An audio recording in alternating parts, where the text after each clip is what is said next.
Strike force बनाई जा रही है चेयरमैन पीसीबी की जानिब से, जिसमें 50 टैलेंटेड बैटर्स को तैयार किया जाएगा और ये जिम्मेदारी सौंपी गई है Abdul Razzaq test cricketer allrounder को। और कैसा है डिसीजन, सबसे पहले राशिद भाई आपसे जानना चाहेंगे। एक तो स्ट्राइक फोर्स बनाने का ये फैसला और फिर ये जिम्मेदारी सौंपी जाना अब्दुल रज़ाक को, कैसे देखते हैं?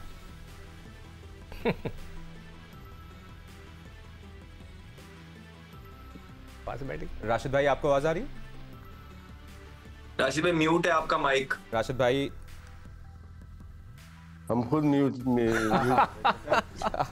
दोबारा से, कैसा है डिसीजन आपके ख्याल में? दोबारा से देखिए, प्लेयर्स ऐसे होते हैं जो कि अपने आप को खुद से पावर हिटर कर लेते हैं। ये एक मार्केटिंग है पावर हिटर। पावर हिटर तो एक बिल्ट इन प्लेयर होता है ना, वो अपने आप को बेहतर करता है।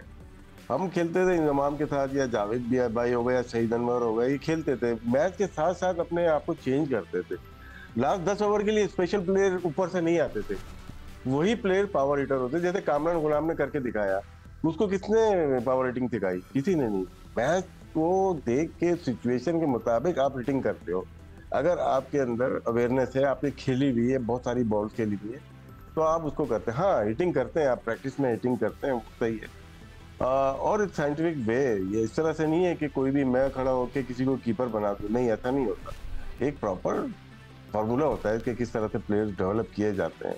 50 प्लेयर, अब स्पेशल नंबर होगा उसका कि हम पावर हिटर, ये है कि साहब अब 30 बॉलें रह गई, पावर हिटर साहब आएंगे, इनको इन्होंने सिखाया हुआ ये मारेंगे, ये कॉन्सेप्ट ही गलत है। और आसिफ भी तो था राशिद, आपके डोमेस्टिक, आसिफ अली था ना पावर हिटर, बना दिया था ना हमने, जाया करते थे हम कुछ। लेकिन ओवरऑल राशिद भाई ये अच्छा डिसीजन है, कहीं ना कहीं एक थिंक टैंक है, कोई सोच रहा है पावर हिटिंग का, या आपको लगता है कि कोई फायदा नहीं होगा इससे? नहीं, कोई फायदा नहीं होगा सर। अहमद आपको भी यही लगता है? सर ये सिस्टम के अंदर आई नहीं ये चीजें।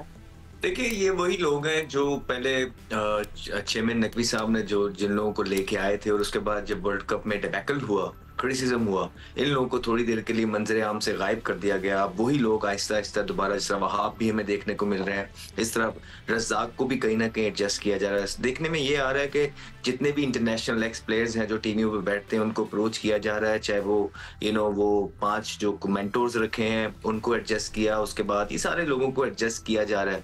जहां तक पाकिस्तान क्रिकेटर्स के फायदे की बात है, मेरे ख्याल से बहुत सारी चीजें हैं जो खुद तो प्लेयर्स अच्छे थे, लेकिन उनको ये चीजें बतानी आई ही नहीं, उनको तरीका आता नहीं है। जब वर्ल्ड क्लास बॉलर थे वकार यूनुस साहब, लेकिन जब वो कोचिंग में आए तो उनका काम चला नहीं, उनको पता ही नहीं लगा कि मैन मैनेजमेंट करनी कैसे है। इसी तरह क्या रज़ाक को पावर हिटिंग खुद तो वो कर लेते थे, क्या वो ट्रांसफर कर सकेंगे? क्या उसके जो डायनामिक्स हैं वो रज़ाक साहब को पता है? आपको कोई आइडिया भी है कि कितनी चीजें ठीक करवानी पड़ेंगी पावर हिटर में निखार लाने के लिए? सिर्फ बल्ले को यहाँ से लेके आना, बेस खोल लेना, टांग खोल लेनी, इससे पावर हिटर नहीं बनते। ये एक बहुत लंबी बायोमैकेनिकल चेन है जिसका पहले खुद पता होना चाहिए, बाद में इंसान बच्चों को सिखाता है। सिक्कू भाई आपको लगता है कि सिर्फ पावर हिटिंग नहीं है, जिस प्लेयर का डिफेंस बहुत स्ट्रांग होता है न्यू बॉल के ऊपर या रिवर्स स्विंग के ऊपर, जब डिफेंस स्ट्रांग है, अच्छी बॉल को रोक सकते हैं। आप हर बॉल को मार नहीं सकते। हमारे ड्रेसिंग रूम से बोला जाता है कि जाके मारो या जाके रोको, ये कॉन्सेप्ट गलत है। आपको स्किल वाइज हर जगह अच्छा होना पड़ेगा, पावर प्ले में भी, मिडिल ओवर में भी, डेथ ओवर में भी। अगर आपका डिफेंस अच्छा है और आप सिंगल डबल अच्छा ले सकते हैं तो उसी को सिखाएंगे ना। अब हम शाहीन को बेचते हैं, वो सिर्फ छक्के मारता है, लग गई तो वाह, नहीं लगी तो क्या हुआ, ये कॉन्सेप्ट है हमारा पावर हिटर का। सिक्कू भाई आपको लगता है कि एक अच्छा power hitter power hitting techniques भी आगे ट्रांसफर कर सकते हैं? देखिए, मोहसिन नकवी साहब जो हैं बहुत बिजी रहते हैं, मैंने जैसे कहा उनके जो एडवाइज़र हैं वो उनको गलत एडवाइजेस कर रहे हैं। मैं मोहसिन नकवी साहब को एक वाक़या सुनाना चाहता हूँ। मोहसिन नकवी साहब हमारे दौर में फजल महमूद साहब थे, उन्होंने कहा कि मैं एक फास्ट बॉलर बनाऊंगा जिसमें बहुत ताकत होती है। फास्ट बॉलर को उन्होंने कहा सिकंदर बख्श जैसे लोग नहीं चाहिए, हमें तगड़े लोग चाहिए। तो उन्होंने नासिर झारा पहलवान थे, उनको लेकर गए और उन्होंने बोला मैं इसको, सॉरी नासिर भोलू थे, झारा अलग थे। नहीं,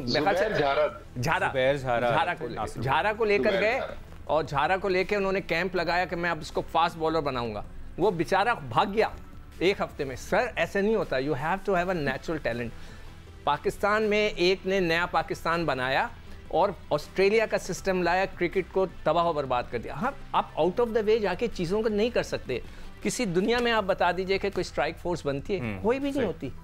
आप सिस्टम के साथ जाएं। बगैर मैट्रिक किए लड़का इंटर कॉलेज में नहीं जा सकता, तो you have to send them into college. पहले मैट्रिक कराएं फिर कॉलेज में भेजें ना। और दूसरी चीज़ ये कि फिर उसको वही आप 7वां 8वां नंबर देंगे। लेकिन टैलेंट हंट भी तो एक कॉन्सेप्ट वो होता है। अंडर 19 का होता है। ये वो तो नहीं है, ये पुलिस फोर्स की तो नहीं है कोई स्ट्राइक फोर्स, ये क्रिकेट की बात कर रहे हैं। ये क्रिकेट की है स्ट्राइक तो फोर्स। मेरे ख्याल से it's not a good idea. आप डोमेस्टिक क्रिकेट को बहुत तगड़ा करें, ठीक। और फिर उसके बाद आप जो करना चाहें।